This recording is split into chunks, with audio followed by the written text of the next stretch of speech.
How to hide desktop icons in Windows 11. Hey everyone, welcome back.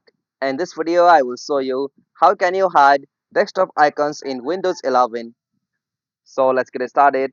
First, as you have to do, right click at of your desktop. From here, click on Personalize. Now from the Personalization section, you'll have to click on Themes.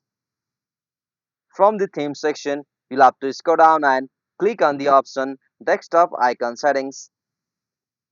From here, you'll be able to find all of the icons that are added to your desktop. Simply to hide that or remove, simply click and uncheck that option.